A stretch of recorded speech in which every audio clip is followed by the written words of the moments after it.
Hello everyone, welcome back. So in this video I will explain you how to create a digital clock by using. So in this video I will explain you how to create a digital clock or time, how to use the timer.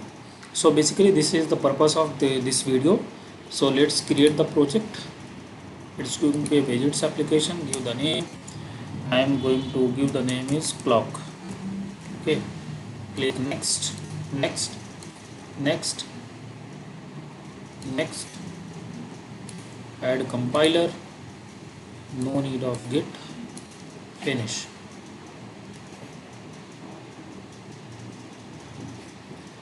Now so let's first come to header file. So what is queue timer? So basically it will update if you want to update anything, or if you want to show the at particular interval of time, then you are using the queue timer class. So let's include the queue timer class I have included here. And now let's run let's type the queue timer. Let's class with timer. So I have created the queue timer class object,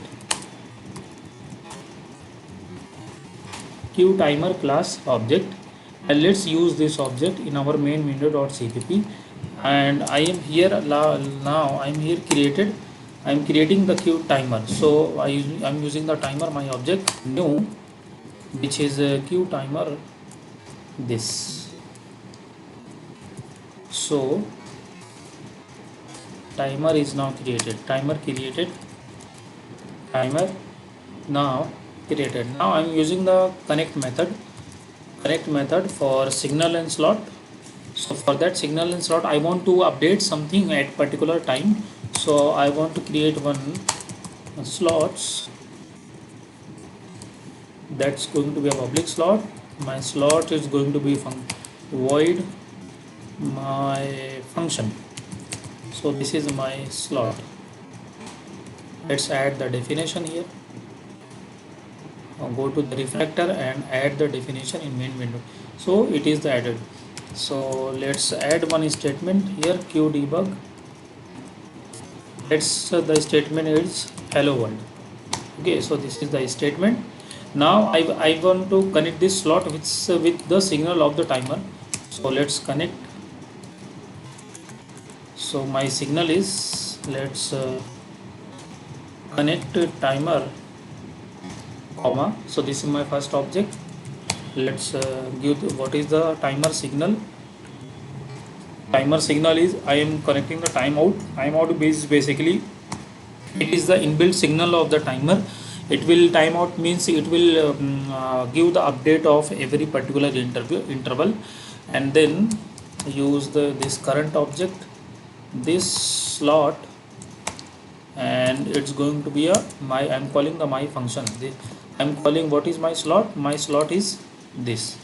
So whenever the signal timeout is clicked, the slot will automatically perform and the hello world will print.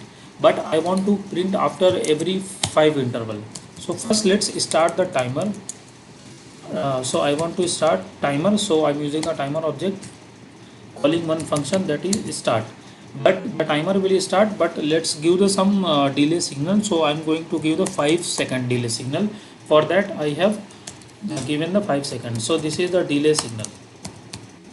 Okay, so let's run.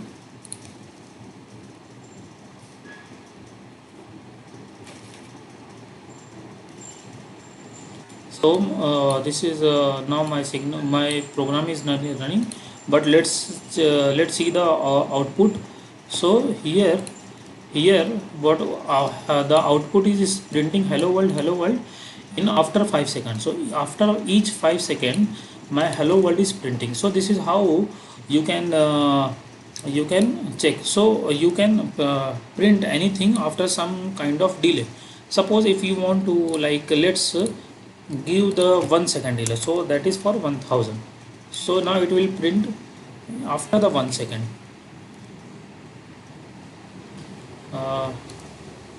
So this is See, hello world, it is printing after 1 second. So this is how you can use the Q timer class. But let's go beyond that. Now let's use if you want to use the digital clock. So let's create one in the UI page. Let's create one label here. So let's increase the size of the label, and let's increase the font size of this also, because when you create the digital clock it should be bigger. So I'm going to give you the size is around 48. Click on apply, okay, and give the horizontal vertical layout. So this is my label is now there, because it is not there, it is that is why it is, but I have taken the label. I want in that label I want to show my digital clock. So in here, by using, let's comment out this output statement. Just let's first add one header file, that is q time, and now let's create the q time here. So how you can create, let's give the class name q time and give the object name time equal to let's call again q time function, one function, that is current time. So basically by calling the current time it will give the current, it will give the current time, it will give the current time. Now so but the time that will give, which will be integer form, but I have to convert this into the string form, because we have to print in a string. So time, let's call the string and giving the object the time text, and now let's convert the time object this to string, all the two string function, and the string should be some pattern. So let's give the pattern is HS, that is for printing the hour. Now let's give the minute, this will print the minute, and SS, this will print the second. So this is my pattern, first is hour, then minute, then second, this will print.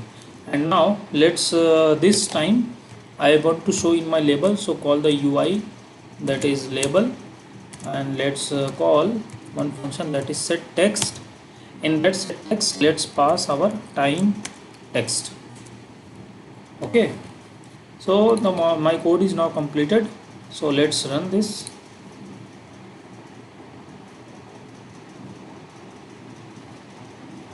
See, this is the digital clock, it is printing.